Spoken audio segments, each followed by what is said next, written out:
வணக்கம் நேத்ரா நிகழ்ச்சியோடு இணைந்திருக்கின்றோம். இப்பொழுது இரண்டாவது அம்சத்துக்குள் வந்திருக்கின்றோம். இரண்டாவது அம்சத்தின் இரண்டாவது விசேட நேர்காணல் பகுதி. அண்மையில் இலங்கையில் ஒரு செய்தி வானொலி, தொலைக்காட்சி, அதேபோல சமூக ஊடகங்களில் பரவலாக ஒரு செய்தி காணப்பட்டது. அந்த செய்தி இவ்வாறு தான் அமைந்திருந்தது. உலக புகழ்பெற்ற ஆன்மீக நூலான ஒரு யோகியின் சுயசரிதம் நூலின் ஆசிரியர் சுவாமி பரமஹம்ச யோகானந்தரின் நாள் 1917 ஆண்டு நிறுவப்பட்ட யோகதா சத்சங்க சொசைட்டி ஆஃப் இந்தியாவின் மூத்த சந்நியாசி சுத்தானந்தகிரி இலங்கை விஜயம் செய்கிறார் என்ற ஒரு செய்தி பரவலாக சமூக வலைத்தளங்களில் அடிப்பட்ட ஒரு செய்தியாக காணப்பட்டது. நாங்கள் தேடி பார்க்கும் பொழுது இந்த விடயத்தை சொல்லுவதற்கும் ஒரு காரணம் இருக்கிறது. அந்த மூத்த சந்நியாசி இப்பொழுது கலையகம் வந்திருக்கின்றார். வணக்கம் சுவாமிஜி. வணக்கம். ஆமாம், உங்களை பற்றி பல்வேறு விடயங்கள் இருக்கின்றது சொல்வதற்கு. ஆரம்பத்தில் இலங்கையின் உங்களுடைய இந்த இலங்கை விஜயத்தின் நோக்கம் என்ன, அதை பற்றி சொல்லலாம். இலங்கைக்கு நான் முதல் தடவை வரேன். இதனோட பர்பஸ் உலகம் முழுவதும் எல்லாரும் பயிற்சி செய்யக்கூடிய கிரியாயோக விஞ்ஞானம், அதை பற்றி எல்லாருக்கும் தெரியப்படுத்துறது. அது மூலமாக எப்படி ஒரு மகிழ்ச்சிகரமான வாழ்க்கை, வெற்றிகரமான வாழ்க்கை எப்படி வாழ முடியும், அதை பற்றி எல்லாருக்கும் ஒரு ஊக்கம் வந்ததுன்னா வாழ்க்கையை மாற்றி அமைச்சு நல்ல விதமாக வாழ்க்கையை வாழ முடியும். அது எல்லாருக்கும் உதவி செய்யணும். அதுதான் நம்மளோட நோக்கம். அதே போல் உங்களை பற்றி ஆரம்பத்தில் சொல்லிவிட்டு செல்லலாம் என்று நினைக்கிறோம். சுவாமி சுத்தானந்தகிரி 1975 ஆண்டு ஐஐடி சென்னையிலிருந்து ஒரு மின் பொறியியலாளராக பட்டம் பெற்றார். அதன் பிறகு உடனடியாக அவர் மும்பையில் உள்ள பாபா அணு ஆராய்ச்சி மையத்தில் சேர்ந்தார். மின்ம இயற்பியல் சோதனை செய்யும் ஒரு குழுவின் ஆராய்ச்சியின் ஒரு பகுதியாளராக இருந்திருக்கின்றார். இதனை நாங்கள் ஞாபகப்படுத்துவது, இப்பொழுது ஒரு விஞ்ஞானத்துறை ஆய்வுத்துறையுடன் இருக்கின்றீர்கள். பொதுவாக இந்த விஞ்ஞானத்திற்கும் ஆன்மீகத்திற்கும் எப்பொழுதும் ஒத்து வராத ஒரு விடயம், பொருந்தாத ஒரு விடயமாகவே காணப்படுகிறது. ஆன்மீகத்தையே ஆராய்ச்சி செய்யும் ஒரு பகுதியாக விஞ்ஞானம் இருக்கும். அது தேடலில் போகிறது, உண்மை இல்லை அல்லது உண்மையை தேடி நிறுவும். இப்பொழுது ஒரு ஆன்மீகவாதியாக இப்பொழுது இருக்கின்றீர்கள், ஒரு ஆராய்ச்சியாளராக இருக்கின்றீர்கள். இந்த ஆராய்ச்சி துறையிலிருந்து இந்த ஆன்மீகத்துறைக்கு வருவதற்கான காரணம் என்ன, அது எவ்வாறு நிகழ்ந்தது? அது ரொம்ப எளிதாக சொன்னால், நான் முதல்ல அந்த பிளாஸ்மா ஃபிசிக்ஸில் ரிசர்ச் பண்ணும்போது அது எப்படி தெர்மல் பவர் ஸ்டேஷனில் எஃபிஷியன்சி இன்க்ரீஸ் பண்ணுறது, அதாவது எலக்ட்ரிக்கல் பவர் ஜென்ரேஷன் மேலே இருந்தது அந்த ரிசர்ச். அதில் பண்ணி எனக்குள்ள ஒரு ஊக்கம் வந்தது. வெறும் எலக்ட்ரிக்கல் பவர் ஜென்ரேஷனுக்கு பதிலாக ஸ்பிரிச்சுவல் பவர் ஜென்ரேஷனில் போனால் என்னோடய வாழ்க்கை கரெக்டாக இருக்கும் அப்படின்னு சொல்லிட்டு எனக்குள்ள ஒரு ஃபீலிங் வந்தது. ஸோ அதனால தான் கியர் சேஞ்ச் பண்ணி ஸோ எலக்ட்ரிக்கல் பவர் ஜென்ரேஷனுக்கு பதிலாக ஸ்பிரிச்சுவல் பவர் ஜென்ரேஷனுக்கு இந்த ஃபீல்டுக்கு வந்தது. உங்களுடைய இந்த ஆன்மீகத்திற்கு, அந்த பாய்ச்சலுக்கு உந்து சக்தியாக அல்லது காரணமாக இருந்தவர் யார்? இதுக்கு முக்கியமான காரணம் யோகியின் சுயசரிதம், ஆட்டோபயோகிராஃபி யோகி பரமஹம்ச யோகானந்தர் எழுதினது. அது எல்லா பழைய 50க்கு மேலே மொழிகளில் உலகத்தில் இப்போ மொழிபெயர்க்கப்பட்டுள்ளது.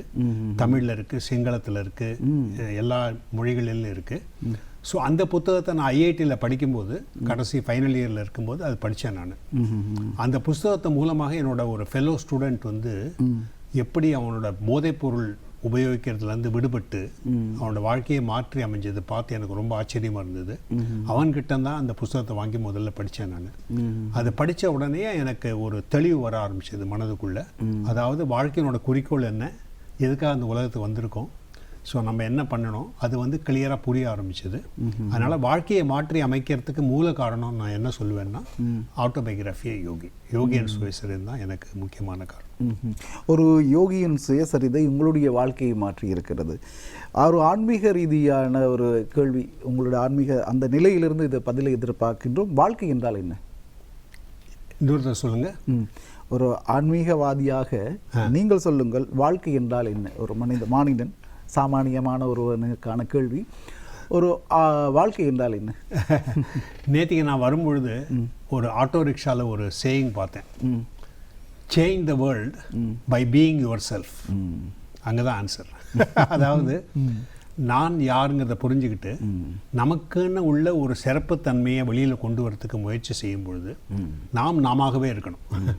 அது உலகத்தில் என்ன பண்ணுறோன்னா, நானாகவே இருக்காமல், இயற்கையாக இருக்காமல் சூழ்நிலைகளுக்கு தகுந்த மாதிரி, உறவினர்களுக்கு தகுந்த மாதிரி, சமுதாயத்துக்கு தகுந்த மாதிரி நம்ம வந்து நம்மளோட மாற்றிக்கிட்டு வேறு மாதிரி நம்ம செயற்கையாக ஆகிடுறோம். இயற்கையாக நான் யார், நாம் யார், அந்த இடத்துலையே இருந்து நம்மளோட சிறப்புத்தன்மையை வெளியில் கொண்டு வந்தால் அப்போ உலகத்தையே மாற்ற முடியும். இந்த சேயிங் ரொம்ப அருமையாக இருந்தது எனக்கு. ரொம்ப சிம்பிள் தான் அது. அதாவது change the world by being your self.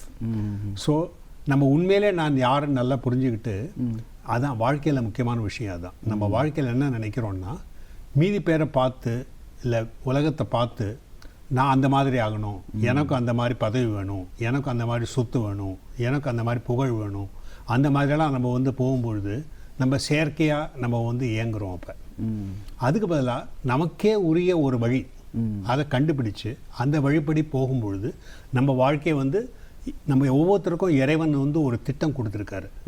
அந்த திட்டம் வந்து பரமஹம்ச யோகானந்தர் சொல்கிறாரு யோகியின் சுயசரித்திரத்தில் கடைசி அத்தியாயத்தில். அந்த திட்டம் வந்து ரொம்ப அழகானது, ஆனந்தமயமானதுன்னு சொல்கிறாரு. ஸோ அதனால் நம்ம வாழ்க்கை அந்த மாதிரி ஆயிடுச்சுன்னா எவ்வளோ நல்லாயிருக்கும். இந்த உலகத்தில் நீங்கள் யாரையும் கேளுங்க, நீங்கள் என்ன மகிழ்ச்சியாக இருக்கிறதுக்கு உங்களுக்கு விருப்பம் இருக்கா? யாரும் சொல்ல மாட்டாங்க. மகிழ்ச்சியாக இல்லாமல் இருக்கிறதுக்கு யாருமே சொல்ல மாட்டாங்க. ஸோ அந்த மாதிரி வாழ்க்கையை அந்த மாதிரி மாற்றி அமைக்கிறது அப்படின்னா உன் வாழ்க்கைன்னா என்னன்னு அப்போ தான் புரியும். அதாவது இறைவன் வந்து ஒரு திட்டம் வச்சுருக்காரு நம்ம ஒவ்வொருத்தருக்கும். ஏன்னா அவரே தான் படித்தது. ஸோ அதை புரிஞ்சுக்கிட்டு, அதுக்கு அர்த்தம் இல்லை நம்ம ஒரு பொம்மலாட்டத்தில் பொம்மை ஆடுற மாதிரி அந்த மாதிரி இல்லை. ஏன்னா நமக்கு ஒவ்வொருத்தருக்கும் சிந்திக்கக்கூடிய சக்தி இருக்குது, இச்சா சக்தி இருக்குது, கற்பனை சக்தி இருக்குது. அந்த மாதிரி சக்திகள்லாம் இறைவன் கொடுத்தாரு. அதை உபயோகித்து நமக்கே உரிய அந்த சரியான இதை கண்டுபிடிச்சு அதுக்கு அதான் அதனால் வாழ்க்கையினோட சாகசம் அதுலேயே பல நாள் போயிடுது. நமக்கு உண்மையிலேயே நமக்கு என்ன பண்ணணுங்கிறது புரிஞ்சிக்காம நம்ம வந்து வாழ்க்கையை நிறைய நாள் அப்படி போயிடுது. அதான் அந்த முச்சக்கர வண்டியில் இருந்த ஒரு வரி வாசகம் வாழ்க்கையை புரிய வைக்கிறது. ஆனால் இந்த நான் என்ற என்னை புரிந்து கொள்வதற்கு எவ்வளவு காலம்? நான் என்பதை நான் எவ்வாறு புரிந்து கொள்வது? அதை புரிந்து கொண்டால் அதுதான் அங்கே யோகம் இருக்கு. நான் என்னை எவ்வாறு புரிந்து கொள்வது? அதுக்கு தான் யோக வழி ரொம்ப உபயோகமாக இருக்கும். ஏன்னா யோக வழி ஒரு விஞ்ஞான வழி. அது மூலமாக உண்மையாகவே நான் யார் இல்லை அதை வந்து ஒன்று ஒன்றா வெளியில் தள்ளிட்டு உண்மையில நான் யாருங்கிறத கண்டுபிடிக்கலாம். நான் யார் இல்லை என்பதை முதல்ல நேத்தின்னு சொல்றது வேதாந்தத்தில் சொல்லும் பொழுது, அதாவது நான் உடல் அல்ல. நம்ம உடலோட நம்ம ரொம்ப அதிகமாக இணைஞ்சிருக்கோம். உடல்ல ஏதாவது ட்ரபிள் வந்ததுன்னா நமக்குள்ள எவ்வளவு ட்ரபிள் வருது பாருங்க, அதை பார்த்துட்டு. ஸோ அதனால உடலோட இணைந்து இருக்கிறது காரணத்தினால உண்மையில நம்ம யாருங்கிறத கண்டுபிடிக்கிறது கஷ்டமா இருக்கு. உடல்ல இருந்து விடுபடணும், உடலை ரிலாக்ஸ் பண்ணணும், உடல்ல இருந்து விடுபடுறது அது யோகம் உதவி செய்யும். அதே மாதிரி நமது மனமும் எப்பொழுதும் அலைபாய்ந்துகிட்டே இருக்கு, நிறைய இடத்துக்கு ஓடிக்கிட்டே இருக்கு. அது மேல ஒருநிலைப்படுத்த முடியல, கான்சென்ட்ரேட் பண்ண முடியல. அந்த மனத்தை கான்சென்ட்ரேட் பண்ணி நம்ம அப்பதான் கொஞ்சம் கொஞ்சமா உள்ளுக்குள்ள நான் யாருங்கிறது புரிய ஆரம்பிக்கும். ஸோ முக்கியமான விஷயம் உடல் மனம் ரெண்டையும் அமைதிப்படுத்துறது, அதான் யோகம். அது மூலமா தான் புரிய ஆரம்பிக்கும். எப்போ வரைக்கும் இது ரெண்டும் ரொம்ப அலைபாயுதோ, அதாவது சஞ்சலமாக இருக்கோ, அப்போ நமக்கு உண்மையில் நான் யாருங்கிறத புரிஞ்சுக்கிறது ரொம்ப கஷ்டம். அப்போ நமக்குள்ள குழப்பம் இருக்கும். சில சமயம் நினைப்போம் நான் இதுதான், அப்புறம் மாறி போய் நான் அது இல்லை, அந்த மாதிரி வந்துக்கிட்டு. அதனால தான் யோகம் மூலமாக நம்ம இந்த மாதிரி சயின்டிஃபிக்காக நம்ம கவனத்தை வந்து விடுவிச்சு உள்ளுக்குள்ளே போகும்பொழுது நமக்கு நான் யாருங்கிறது நல்லா புரிய ஆரம்பிக்கும். உண்மையில் அந்த அங்கலாய்ப்புகள், அந்த சஞ்சலங்கள், அதுதான் மனிதனின் நிலையில்லாத தன்மைக்கு. இந்த ஆன்மீகம் அவருக்கு எவ்வாறு அந்த சஞ்சலங்களை, அந்த அங்கலாய்ப்புகளை எவ்வாறு ஆன்மீகம் நீக்குகிறது அல்லது போக்குகிறது? ஓகே, அதாவது யோகம் மூலமாக கொஞ்சம் தியானம் செய்து நம்ம வந்து மனத்தையும் உடலையும் அடக்கி உள்ளுக்குள்ளே போகும்பொழுது நமக்குள்ள உண்மையில் ஒரு அமைதி மையம் இருக்குங்கிறது முதல்ல தான் புரிய ஆரம்பிக்கும். ஃபஸ்ட்டு நம்ம எல்லாரும் அமைதி ஆனந்தத்தை வெளியிலே தேடிக்கிட்டு இருக்கோம். யோகம் மூலமாக நம்ம என்ன கண்டுபிடிக்கிறோம்னா, அந்த அமைதி ஆனந்தம் நமக்குள்ளே இருக்குது. அந்த அமைதி மையத்தை உள்ளே கண்டுபிடிச்சிட்டா அதுலேயே வேரூன்றி நம்ம வெளியில் எந்த விதமான தாக்குதல்கள், எந்த விதமான சூழ்நிலைகள் இருந்தாலும் சரி, என்ன விதமான ப்ராப்ளம் வந்தாலும் சரி, அதை சமாளிக்கக்கூடிய ஒரு திறமை நமக்குள்ளே வரும். ஏன்னா நமக்குள்ளே ஒரு ஸ்ட்ராங்காக அந்த இதுக்குள்ளே நம்மளோட அக அமைதியில் வேரூன்றி இருக்கும் பொழுது நமக்குள்ளே அந்த திறமை நமக்குள்ளே வருது. ஸோ அதனால் இந்த ஆன்மீகங்கிறது, உண்மையான ஆன்மீகங்கிறது, அதாவது எப்படி நமக்குள்ளே இருக்கிற அந்த அக அமைதியை கண்டுபிடிக்கிறது, அந்த அக அமைதியில் வேரூன்றி ஆனந்தத்தில் எப்படி இருக்கிறது, மகிழ்ச்சியோடு எப்படி இருக்கிறது, அதுதான். அதுக்கு தான் யோகம் வந்து உதவி செய்யும் நமக்கு. அது உள்ளே இருந்துட்டு வெளி உலகத்தில் நம்ம கடமைகளை நல்லா செய்யணும். இந்த யோக கிரியைகளை பற்றி சொல்லும் பொழுது அதுக்கு சற்று ஆழமாக சொல்லுங்களேன். ஓகே, யோகத்தில் பல மார்க்கங்கள் இருக்குது, பல வழிகள் இருக்குது. ஏன்னா நம்ம ஒவ்வொருத்தரையும் இறைவன் வந்து வெவ்வேறு விதமாக படைச்சதுனால நிறைய வெரைட்டி இருக்குது இந்த உலகத்தில். படைப்பில் இறைவனே படைச்சிருக்காரு அந்த மாதிரி. அதனால் ஒவ்வொருத்தருக்கும் தகுந்த மாதிரி ஒரு வழி சூட்டபுளாக இருக்கும். நார்மலாக நம்ம என்ன கேள்விப்படுறோம், கர்ம யோகம், அதாவது தன்னலம் இல்லாத எல்லாருக்கும் உதவி செய்யக்கூடியது, பொதுநல சேவை, உலக மக்களுக்கு சேவை, சேவை மனப்பான்மையோடு வேலை செய்கிறது, அந்த மாதிரி செய்கிறது கர்ம யோகம், தனக்காக இல்லாமல். அடுத்த ஞான யோகம், அதாவது ஆத்ம விசாரணம், விசாரணை செய்து நான் யார்னு கண்டுபிடிக்கிறது, அதிகமாக புத்தியை உபயோகித்து அதை கண்டுபிடிக்கிறது ஞான யோகம். அப்புறம் மந்திர யோகம்ங்கிறது மந்திரம் உபயோகித்து அது மூலமாக நம்ம வந்து மனத்தை ஒருமுகப்படுத்தி உள்ளே கண்டுபிடிக்கிறது. இது எல்லாத்தையும் வழியும் சேர்த்து ஒரு இன்டகிரேட்டட் மெத்தட் வந்து ராஜயோகம். ராஜயோகத்தில் எல்லாமே இருக்குதுல்ல. அந்த ராஜயோகத்தில் ஒரு வழி கிரியா யோக வழி. அதுதான் நம்ம பரமஹம்ச யோகானந்தர் மூலமாக உலகத்திற்கு யோகதா சத்சங்கம் வந்து வழங்கக்கூடிய அந்த இது மெத்தட் வந்து கிரியா யோகம் வழி. ஸோ ராஜயோகங்கிறது பின்ன எல்லாமே கம்பைன் ஆகிருக்கு அதில். அதாவது கர்மயோகத்தையும் உபயோகப்படுத்துவோம், ஞான யோகம் உபயோகப்படுத்துவோம், மந்திர யோகம் உபயோகப்படுத்துவோம், ஹத யோகம் உபயோகப்படுத்துவோம், எல்லாத்தையும் உபயோகப்படுத்தி ராஜயோகத்தில் வருது. அந்த கிரியா வழி பயணமாகத்தான் அந்த விடயங்களை பரப்புவதற்காகத்தான் அல்லது தெளிவுபடுத்துவதற்காகவே உங்களுடைய இலங்கை விஜயம் அமைந்திருக்கின்றது. இலங்கையில் எங்கெங்கு சென்றிருக்கின்றீர்கள், எங்கே போக அடுத்த கட்ட பயணங்கள் எங்கெங்கே திட்டமிடப்பட்டிருக்கிறது? முதல்ல நம்ம வந்து ஜெஃப்னாவில் வந்தோம். ஜெஃப்னாவில் வந்து அந்த யாழ்ப்பாண பல்கலைக்கழகத்தில் அங்கே ஒரு இதே விஷயத்தை எடுத்து அங்கே ஒரு டாக் இருந்தது. அதாவது கிரியா யோகம் மூலமாக எப்படி மகிழ்ச்சியான வெற்றிகர வாழ்க்கை வாழறது, அதுக்காக அங்கே ஒரு இது இருந்து ட்ரிப் இருந்தது. அதோடு கூட இந்த பயிற்சி எப்படி செய்கிறது, அதுக்கும் யாருக்கு வந்து அதுக்கப்புறம் அந்த டாக்குக்கு அப்புறம் உபயோகமாக இருந்ததோ அவங்களுக்கு ஒரு கிளாஸ் எடுத்து எப்படி பயிற்சி எடுக்கிறது, தியான பயிற்சி, அதுக்காக செஷன் பண்ணோம். அங்கேருந்து அடுத்து இங்கே வந்திருக்கோம் கொழும்புல. இங்கே வந்து இந்த வாரம் பூரா இருக்க போகிறோம். இங்கே அதை பற்றி நீங்கள் வெள்ளிக்கிழமையில விசேஷமாக புத்திஸ்ட் கல்ச்சரல் சென்டரில் அந்த மெயின் பப்ளிக் டாக் எல்லோரும் வரலாம், அதில் வந்து இது பண்ணலாம். சனிக்கிழமை ஞாயிற்றுக்கிழமை அதுக்கப்புறம் 2 நாளைக்கு இந்தியன் கல்ச்சரல் சென்டரில் அங்கே எப்படி பயிற்சி செய்கிறது அதுக்கான ஒரு வகுப்பு, ஒர்க் ஷாப் மாதிரி, அப்புறம் தீட்சை, அதெல்லாம் வந்து 2 நாளைக்கு ப்ரோக்ராம். அதுக்கப்புறம் கண்டி போகிறோம். கண்டிலையும் அதே மாதிரி ஒரு 2 நாள் ப்ரோக்ராம் அங்கே. இதுதான் இது ஒரு ஷார்ட் ட்ரிப்பு இலங்கையில், ஜெஃப்னா, கொலம்பு, அப்புறம் கண்டி. இந்த புலன் வழியே தான் மனிதனுடைய ஆன்மா அலைப்பாகிறது, வெளியே இருக்கிறது. இதனால் மனிதனுக்கு பல சிக்கல் வருது. இதனை கட்டுப்படுத்தினால் ஓரளவு ஆன்மீகம் அடைந்து விடலாம். இதற்கான பயிற்சியை தாமாக செய்யலாமா அல்லது குரு முன்னிலையில் செய்ய வேண்டுமா? தாமாக செய்தால் ஏற்படும் விளைவுகள் என்னவாக இருக்கும்? இதில் என்ன ஆகுதுன்னா, இறைவன் படைக்கும்போது நம்ம ஒவ்வொருத்தருக்கும் தனித்துவம் கொடுத்து படைச்சதுனால அது அகந்தைன்னு சொல்கிறது. அகந்தைங்கிறது நம்ம உடலையும் மனத்தையும் உபயோகித்து இந்த உலகத்தில் எப்படி நம்ம வந்து ஃபங்க்ஷன் பண்ணுறது, அதுக்காக இறைவன் படைத்தது. நம்ம என்ன ஆகுதுன்னா, அந்த உடலையும் மனத்தையும் உபயோகித்து நம்ம இது பண்ணும்பொழுது கொஞ்சம் கொஞ்சமாக அதோடு நமக்கு பற்று வருது. உடலோட அதிகப்பற்று, மனத்தோட அதிகப்பற்று, உலகப்பற்று அது வந்துடுது. அது வந்த காரணத்தினால நமக்கு உண்மையான 6வது அறிவுங்கிறது இன்ட்யூஷன், அது வேலை செய்கிறது இல்லை. அப்போ ஐம்பொறிகள் மூலமாக தான் நமக்கு அறிவுகள் கிடைக்குது. அது மூலமே டிபெண்டாக இருக்கும். அது வந்து ரொம்ப லிமிட்டட், குறுகிய அளவில் தான் நமக்கு ஞானம் வரும். அதனால தான் ஔவையார் அழகாக சொல்லிட்டாங்க, கற்றது கைமண் அளவு, கல்லாதது உலகளவு அப்படின்னு சொன்னது மாதிரி, எவ்வளவு அதிகமாக நம்ம பகுத்தறிவு மூலமாக அறிவு அடையிறதுக்கு முயற்சி செய்கிறோமோ அதிகமாக படிக்க படிக்க எனக்கு கொஞ்சம்தான் தெரியும்னு சொல்லிட்டு நமக்குள்ளே புரிய ஆரம்பிக்கும். உண்மையான ஞானம், மெய்ஞானங்கிறது 6வது அறிவு மூலமாக பகுத்தறிவை தாண்டியது. அது மூலமாக தான் நமக்கு அந்த அறிவு, அது மூலமாக தான் நமக்கு கிடைக்கும். இது ஒரு குருவிடம் இருந்து தான் கற்க வேண்டுமா? அதாவது இதை வந்து ஒரு ஆன்மீக பயணத்தை நம்ம வந்து ஒரு ஜேர்னி மாதிரி எடுத்துக்கிட்டால், ஆரம்ப நிலையில் நமக்கு வந்து கொஞ்சம் கொஞ்சம்தான் நமக்கு கேள்விகள்லாம் இருக்கும் நமக்குள்ள, உலகத்தை பற்றி, அந்த நம்ம தன்னை பற்றி, அந்த மாதிரி. அப்போ இறைவன் வந்து அதுக்கு தகுந்த மாதிரி, நம்ம நிலைக்கு தகுந்த மாதிரி உதவி அனுப்புவார். அப்போ நம்ம சின்ன சின்ன புத்தகங்கள்லாம் படிப்போம். அப்புறம் சில பேர் ஆசிரியர்கள்னு சொல்கிறது, அவங்க நமக்கு கொஞ்சமாக ஹெல்ப் பண்ணுவாங்க. அது மூலமாக நம்ம கொஞ்சம் கொஞ்சமாக மேலே வரோம். அது வந்து உயர்ந்த நிலைக்கு வரும்பொழுது நமக்குள்ளே ஓகே, நான் இப்போ நிறைய கேள்விப்பட்டுட்டேன், அதை பற்றி கொஞ்சம் கொஞ்சம் புரியுது, ஆனால் நேரடியாக எனக்கு ஆன்மீக அனுபவம் வேணும், உண்மையிலே நான் யாருன்னு எனக்கு கண்டுபிடிக்கணும், மெய்ப்பொருள் என்ன, உண்மை என்ன எனக்கு நிச்சயமாக கண்டுபிடிக்கணும். அந்த மாதிரி ஒரு ரொம்ப ஆழ்ந்த ஏக்கம் வரும்பொழுது அப்போ நமக்கு குரு வந்து இறைவன் அனுப்புகிறார். நீங்கள் புத்திஸ்ட் ஃபிலாசபியில் பார்த்தீங்கன்னா நம்ம வந்து சீடன் வந்து எப்போ தயாராகிட்டானோ அப்போ இறைவன் வந்து அந்த குருவை அனுப்புவார் அப்படின்னு ஒரு சேயிங் இருக்குது. when the disciple is ready, God sends the guru. So அதே மாதிரி நம்ம வந்து ஒரு உயர்ந்த நிலைக்கு வரும்பொழுது அதுக்கு தகுந்த மாதிரி இறைவன் அனுப்புறது. ஸோ குருங்கிறது நம்ம எல்லாரையும் குருன்னு சொல்கிறோம், ஸ்டாக் மார்க்கெட் குரு கூட சொல்கிறோம், அது மாதிரி பல விதமான குருவெல்லாம் சொல்கிறோம். பட் உண்மையில் குருங்கிறது அந்த அட்வான்ஸ் ஸ்டேஜில் வரும்பொழுது அங்கே வரவர் அவர் தான் குரு. அது வந்து இறைவனே ஒரு உலகத்தில் ஒரு மனித பிறவி எடுத்து வந்து உலகம் உதவி செய்யறதுக்காக வருது.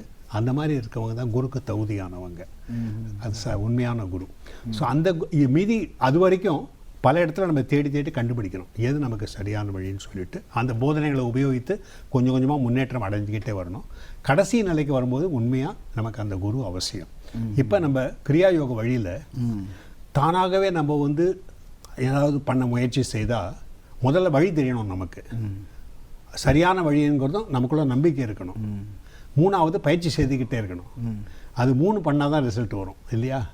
ஸோ அதனால் இந்த கிரியாயோக வழியில் எல்லாருக்கும் உதவி கிடைக்கணுங்கிறதுக்காக பரமஹம்ச யோகானந்தர் கொடுத்த போதனைகளை யோகதா சத்சங்க பாடங்கள், யோகதா சத்சங்க லெசன்ஸ் அப்படின்னா கொஞ்சம் கூட திரிபு இல்லாமல் மாறாமல் எப்படி ஒரிஜினலாக பரமஹம்ச யோகானந்தர் கொடுத்தாரோ அப்படியே சுத்தமாக எல்லாருக்கும் கிடைக்கணுங்கிறதுக்காக யோகதா சத்சங்க பாடங்கள் மூலமாக நம்ம சொசைட்டியில் எல்லாருக்கும் உதவி செய்கிறோம், எல்லாருக்கும் ஹெல்ப் பண்ணுறோம். அது வீட்டிலே பாடம் வரும், அந்த பாடத்தை படிச்சுட்டு நம்ம வந்து ப்ராக்டிஸ் பண்ணலாம் அது மூலமாக. ஸோ அப்போ குருங்கிறது நம்ம உடல் உருவம் எடுத்து நமக்கு முன்னால் இருக்கணும்னு அவசியம் கிடையாது, பௌதிக ரூபத்தில் இருக்கிறதுக்கு அவசியம் இல்லை. அந்த பாடங்கள் மூலமாகவும் அவரோட தொடர்பு கொண்டுட்டு அது உயர்ந்த நிலையில் வரும்பொழுது நம்ம பார்க்கலாம் குரு வந்து எல்லா இடத்துலையும் இருக்கார், உலகம் எல்லா இடத்துலையும் பரவி இருக்கார். அதான் நமக்குள்ள ஆன்மீக மையங்கிறது கூட்டஸ்த சென்டர் புருவமத்தி. ஸோ புருவமத்தியில் நம்ம கண்களை கான்சன்ட்ரேட் பண்ணி நமக்குள்ள குருவை வந்து விஷுவலைஸ் பண்ணும்பொழுது குருவோட தொடர்பு நமக்கு வந்துடும். அது மூலமாக அது உயர்ந்த நிலையில் இருக்கிற அந்த நிலையில் வரும் அது. அதனால் குரு ரொம்ப அவசியம். கடைசி நிலைக்கு வரும்பொழுது அட்வான்ஸ் ஸ்டேஜில் வரும்போது குரு ரொம்ப அவசியம். உண்மையில் அற்புதமாக ஒவ்வொரு கட்டங்களில் அது மாறுபட்டு சென்று கொண்டிருக்கின்றது என்று சொன்னீர்கள். இந்த கிரியா யோகம் பற்றி பேசியிருந்தோம். கிரியா யோகத்தின் பலன்கள் என்னவாக இருக்கிறது? ஓகே, முதல்ல கிரியா யோகம் என்னன்னு புரிஞ்சுக்கிட்டால் நல்லது. அதாவது 26வது அத்தியாயம் யோகியின் சுயசரிதத்தில் அதை பற்றி நிறையவே பரமஹம்ச யோகானந்தர் விவரிச்சிருக்காரு. யாருக்கு அதை பற்றி ரொம்ப ஆர்வம் இருக்கோ புரிஞ்சுக்கணுமோ அதை படிச்சுக்கிட்டேன்னா நல்லா புரியும். ஃபஸ்ட்டு அது என்னன்னா ரொம்ப சிம்பிளாக சொன்னால், நம்ம தூங்கும் பொழுது என்ன ஆகுது, நம்ம கவனம் வந்து வெளி உலகத்துலேருந்து விடுபட்டு உடல்லேருந்து விடுபட்டு உள்ளே போகுது. உள்ளே எங்கே போகுது தெரியுமா? நம்ம ரிஷி முனிகள் கண்டுபிடிச்சாங்க, அவங்க முதுகுத்தண்டுக்குள்ளே போகுது. முதுகுத்தண்டுக்குள்ளே நுண்மையங்கள் இருக்குது, சக்கரங்கள்னு சொல்கிறது. அங்கே எனர்ஜி போகுது. அங்கே போய் அங்கே இருக்கும் பொழுது நமக்குள்ளே அதிக சக்தியை உள்ளுக்குள்ளே பிராணசக்தியை கொண்டு வரும். ஆண்டனா மூலமாக எப்படி நம்ம உள்ள சிக்னல் கொண்டு வரோமோ அந்த மாதிரி இங்கேயும் அந்த பவர் உள்ளுக்குள்ளே வருது. அது மூலம் நான் ஏங்குறோம். நாள் பூரா வேலை செய்து எனர்ஜி போயிட்டே இருக்குது. திரும்ப எப்படி சார்ஜ் பண்ணுறது? தூங்கும்போது அந்த எனர்ஜி சார்ஜ் ஆகிடுது. இது அன்கான்ஷியஸ் ஸ்டேட்டில் நமக்கே விழிப்புணர்வு இல்லாத நிலையில் அது பண்ணுறோம், அது அடிமை நிலையில் பண்ணுறோம். சரி, ரிஷி முனிகள் பார்த்தா இதையே நம்ம உணர்வுபூர்வமாக ஏன் பண்ணக்கூடாது? கிரியாயோக வழி அதுதான். அதாவது உணர்வு பூர்வமாக எப்படி நம்ம பிராணசக்தியை வெளிமுகமாக போகக்கூடிய பிராணசக்தியை திசை திருப்பி உள்முகமாக முதுகு தண்டுக்குள்ளே கொண்டு வந்து அப்புறம் கடைசி ஆன்மீக மையம்னு சொன்னேன் இல்லையா, புருவமத்தி, அங்கே கொண்டு வந்து எப்படி நமது ஆன்மாவை உணர்றது, இறைவனோட நான் ஒன்றுங்கிறத உணர்றது, அந்த உயர்ந்த நிலைக்கு வரத்துக்கு அது உதவி செய்யுது கிரியாயோகம். ஸோ இது பண்ணும்போது என்ன, அது அப்போ அட்வான்டேஜ் என்ன, அந்த பரம்பொருளோடு இணையும் பொழுது அது இன்ஃபினிட் டைனமோ, எல்லா உலகத்தை பூரா இயக்கக்கூடிய சக்தி அங்கேருந்து தான் வருது. அறிவும் அங்கேருந்து தான் இருக்குது, அறிவு கூர்மை எல்லாமே அங்கே இருக்குது. அந்த சக்தியோடு இணையும் போது நம்மளோட குறுகிய நமக்குள்ளே இருக்கிற எல்லைக்குள்ளே இருக்கிற சக்தி எல்லை இல்லாத சக்தியாக அதை வந்து நம்ம மாற்ற முடியும். அதாவது என்னால் முடியாதுன்னு நினைக்கிற விஷயத்தை இறைவனோட இணையும் போது முடியாத விஷயம் கூட முடியக்கூடியதாக ஆகிடும். ஸோ அந்த மாதிரி நமக்கு வாழ்க்கையிலையும் எந்த விதமான ப்ராப்ளம் வரும்பொழுதும் கிரியாயோகம் மூலமாக உள்ளுக்குள்ளே போய் நம்ம கொஞ்சம் தியானத்தில் அமைதி நிலையை அடைஞ்சிட்டா பிரார்த்தனை செய்து 6வது அறிவு மூலமாக இன்ட்யூஷன் மூலமாக நம்ம என்ன ஸ்டெப் எடுக்கணும், அதுக்கு கைடன்ஸ் நமக்கு உள்ளுக்குள்ளேருந்தே இறைவன்கிட்டேருந்து நேரடியாக நமக்கு கைடன்ஸ் வர ஆரம்பிக்குது. ஸோ இது மூலமாக வாழ்க்கையில் எந்த விதமான பிரச்சனை இருந்தாலும் சரி, எந்த விதமான டெசிஷன் எடுக்கணுனாலும் சரி, எது நமக்கு குழப்பமாக இருக்கோ, சரியாக தெளிவு வரணும்னா கூட, எது எல்லாத்துக்கும் விடை கிரியா யோகம் மூலமாக நமக்கு உள்ளுக்குள்ளேருந்தே நமக்கு அந்த விடை கிடைக்க ஆரம்பிக்கும். அதுதான் என்னோட பெரிய பலன் கிரியா யோகம் மூலமாக. அதாவது ஒரு அருமையான, வெற்றிகரமான, அழகான, ஆனந்தமயமான வாழ்க்கை வாழறதுக்கு உதவி செய்யுது வெளி உலகத்தில். உள் உலகத்தில் உள்ளுக்குள்ளே போய் எல்லாத்துலேருந்து விடுபட்டு இறைவனோடு இணைந்து இந்த உலகத்தையே படைத்த இறைவனோட ஒன்றாகிடுறோம். அது 2 விதமாக உதவி செய்யுது கிரியா. நமக்கு உள்ளுக்குள்ளே போய் அந்த இறைவனோட இணையத்துக்கும் உதவி செய்து, வெளி உலகத்துலேயும் திறமையோட நமக்குள்ளே இருக்கிற இயற்கையான நம்ம சக்திகளை வெளியில் கொண்டு வந்து நேச்சுரலாக நமக்குள்ளே இருக்கிற பெஸ்ட் எபிலிட்டி எப்படி கொண்டு வருது அதுக்கு உதவி செய்யுது. Bringing out the best from within us. அது கிரியா யோகம் ஹெல்ப் பண்ணுது. வெற்றிகரமான வாழ்க்கைக்கு கிரியா யோகம் உதவி செய்கிறது. இந்த வெற்றிகரமான வாழ்க்கை வாழ்வதற்கு துறவு நிலைக்குத்தான் செல்ல வேண்டுமா, அல்லது இல்லறத்திலிருந்தே அந்த வெற்றிகரமான வாழ்க்கையை வாழ முடியுமா? நல்ல கேள்வி. அதாவது வெளி உலகத்தில் நம்ம என்ன ரோல் ப்ளே பண்ணுறோங்கிறது இம்பார்ட்டன்ட் கிடையாது. வெளி உலகத்தில் துறவியாக இருக்கலாம். துறவியாக ஏறும், அதாவது ஒரு சின்ன குடும்பத்துக்கு பதிலாக உலகமே எனது குடும்பம், யாதும் ஊரே யாவரும் கேளிர், அந்த மாதிரி எல்லாருக்கும் பணி செய்கிறது, எல்லாரையும் நம்ம உறவினர்களாக பார்க்குறது. அதுக்காக சில பேர்கள் தான் அந்த மாதிரி துறவு மனப்பான்மை தானாகவே வரும் இயற்கையாகவே. மீதி எல்லாருக்கும் இல்லறத்தில் இருக்கும் பொழுது இல்லற கடமைகளையும் செய்துக்கிட்டு அதோட கூட இறைவனோட கனெக்ட் பண்ணுறதுக்கு கிரியா யோகம் உயர்ந்த வழி. பரமஹம்ச யோகானந்தர் கடைசி அத்தியாயம் யோகியின் சரித்திரத்தில் என்ன சொல்கிறாருன்னா, ஒரு சாதாரண மனிதன் கூட இறைவனை அடைய முடியும். அதுக்கு அவருக்கு 3 இதுதான் வேணும் அவன் பண்ண வேண்டியது. ஒன்று, தினசரி காலை மாலை கிரியா யோக தியான பயிற்சி.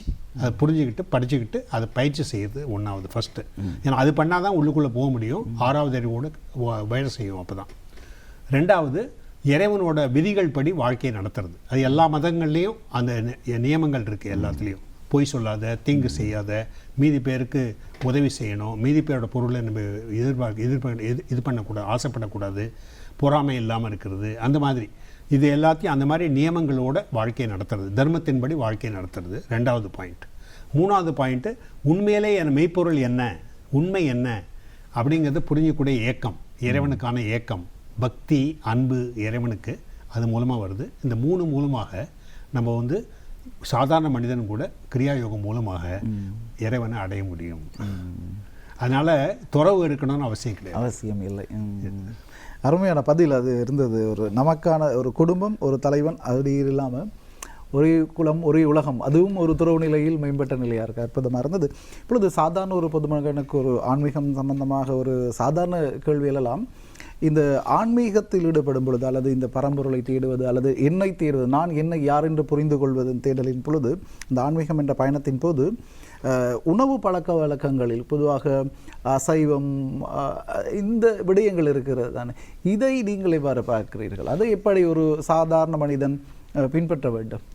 அதாவது விஞ்ஞான வழிமுறைப்படி நமது உடலை இறைவன் எப்படி படைத்திருக்காரு, இயற்கையின்படி எப்படி நம்ம உடல் படைக்கப்பட்டுள்ளது, அதை நம்ம புரிஞ்சுக்கிட்டா அதுக்கு தகுந்த மாதிரி உணவு வகைகள் நம்ம எடுக்கும் பொழுது நம்ம வாழ்க்கையை நல்லா நடத்துறதுக்கு உதவி செய்யும். அதனால் வெறும் நம்மளோட பழக்க வழக்கங்கள், கஸ்டம்ஸ் அதுபடி போகாமல் விஞ்ஞான வழிமுறைப்படி எது நமக்கு உகந்தது அதை சாய்ஸ் பண்ணிங்கன்னா நல்லது. அதனால தான் நம்ம யோகா வழியில், பரமஹம்ச யோகானந்தரோட வழியில் இங்கே ஒரு கம்பல்ஷன் கிடையாது, இப்படி தான் உணவு இருக்கணும், அப்படி தான் உணவு இருக்கணும்னு கிடையாது. ஜென்ரலாக ஒவ்வொருத்தருக்கும் ஒவ்வொரு உணவு வெவ்வேறு விதமாக இருக்கும். ஆனால் பரமஹம்ச பகவான் கிருஷ்ணர் பகவத்கீதையில் சொன்ன மாதிரி சாத்வீக உணவு, ராஜச உணவு, தாமச உணவுன்னு 3 விதமாக டிவைட் பண்ணலாம். சாத்வீக உணவு நமக்கு உதவி செய்து நமக்குள்ள சத்து வரும், சத்தூட்டும் உணவு இது. அப்புறம் நமக்கு நல்ல எனர்ஜி வரும், எப்போதும் நம்ம மனத்தை அமைதியாக வைக்கிறதுக்கு உதவி செய்யும். ராஜச உணவு ரொம்ப ஆக்டிவேட் பண்ணும், எனர்ஜெட்டிக்காக இருக்கிறதுக்கு உதவி செய்யும், அதுவும் அவசியம். பட் ரொம்ப அதிகமாக போனால் ரொம்ப நமக்குள்ளே மனம் அலைபாயும், சஞ்சலத்தில் வந்துடும், அமைதி வராது. தாமச உணவு நம்ம எப்போதும் கீழே தள்ளும், எனர்ஜியை குறைச்சிடும், நமக்குள்ள வியாதிகள்லாம் கொண்டு வருது, நோய்வாய்ப்படுறதுக்கு அது ரொம்ப இது பண்ணும். இதை நல்லா புரிஞ்சுக்கிட்டு நம்மளோட இடத்துக்கு தகுந்த மாதிரி அந்த உணவை நீங்கள் சாய்ஸ் பண்ணிக்கலாம். கடைசியாக பார்த்தீங்கன்னா ஒரு மாமிச உணவை தவிர்த்தா நல்லது. ஏன்னா அது மூலமாக என்ன ஆகுதுன்னா நமக்குள்ள அந்த எக்ஸைட் ரொம்ப அதிகமாகி ராஜசம், தாமசம் அது 2ம் அதிகமாக இருக்குது அதில், அந்த இதில். அதை பதிலாக சாத்திய உணவு, தாவர சார்ந்த உணவு, அது வந்து சாத்திய உணவாக இருக்கிறதுனால அது நமக்கு அதிகமாக சூட்டபுளாக இருக்கும். ஆனால் ஒருத்தருக்கு வந்து அவங்களோட குடும்பத்தின் இது நிலையின்படி, சமுதாயத்தின்படி இப்போ ஒரு பழக்க வழக்கம் இருந்தால் உடனே சடனாக மாற்றுறதுக்கு அவசியம் இல்லை.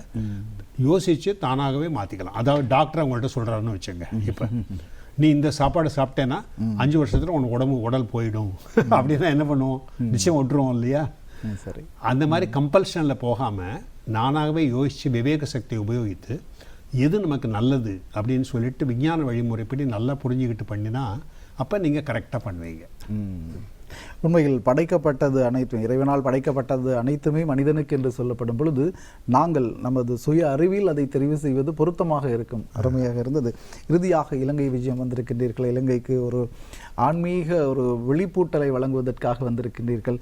இறுதியாக எமது தேசிய தொலைக்காட்சியினூடாக பார்த்து கொண்டிருப்பவர்களுக்கு என்ன சொல்ல விரும்புகிறீர்கள்? அதாவது திருவள்ளுவர் சொன்ன மாதிரி நான் ஜஃப்னாலே சொன்னேன். அது ஏன்னா அந்த யூனிவர்சிட்டியோட மோட்டோவே அதுதான், மெய்ப்பொருள் காண்பது அறிவு. திருவள்ளுவர் 2 இடத்துல சொல்லியிருக்காரு. எப்பொருள் யார் யார் வாய் கேட்பினும் அப்பொருள் மெய்ப்பொருள் காண்பதறிவு, எப்பொருள் எத்தன்மை தாயினும் அப்பொருள் மெய்ப்பொருள் காண்பதறிவு. ஸோ அதனால் ஒரு ஸ்பிரிச்சுவல் சயின்டிஸ்டாக ஆகிறதுக்கு நான் என்கரேஜ் பண்ணுவேன். அதாவது மீதி பேர் சொல்கிறாங்கங்கிறதுக்காக இல்லை, அப்புறம் நம்ம வெளிப்படையாக பார்க்கும்போது எப்படி அதனோட இது சுபாவம், இயல்புன்னு நம்ம அனுமானம் செய்கிறோமோ அதுக்கு பதிலாக உண்மையிலே அதனோட இயல்பு என்னன்னு கண்டுபிடிக்கிறதுக்காக முயற்சி செய்கிறது. இந்த மாதிரி ஒரு ஆன்மீக விஞ்ஞானியாக ஆயிட்டிங்கன்னா அப்போ நீங்கள் பார்க்கலாம், எது சரியோ அதை பண்ணுறதுக்கு உங்களுக்குள்ள ஒரு திறமை வர ஆரம்பிக்கும். வெறும் பழக்கங்கள் மூலமாக பண்ணாமல் விவேக சக்தியை உபயோகித்து உங்கள் வாழ்க்கையை சரியான விதத்தில் நடத்த முடியும். இதுதான் என்னோட மெசேஜ். என்னென்னா, பரமஹம்ச யோகானந்தர் கொடுத்த மெசேஜ், எல்லாருமே அவங்களோட விவேக சக்தியை உபயோகித்து, இறைவன் கொடுத்த சக்திகளை உபயோகித்து வாழ்க்கையை நல்ல விதமாக மாற்றுறது. அதாவது உடலை ஃபிட்டாக வைக்கிறது ரொம்ப அவசியம். மனத்தினோட திறமைகளை அதிகமாக அதை வந்து பெருக்கிக்கிறது அவசியம்.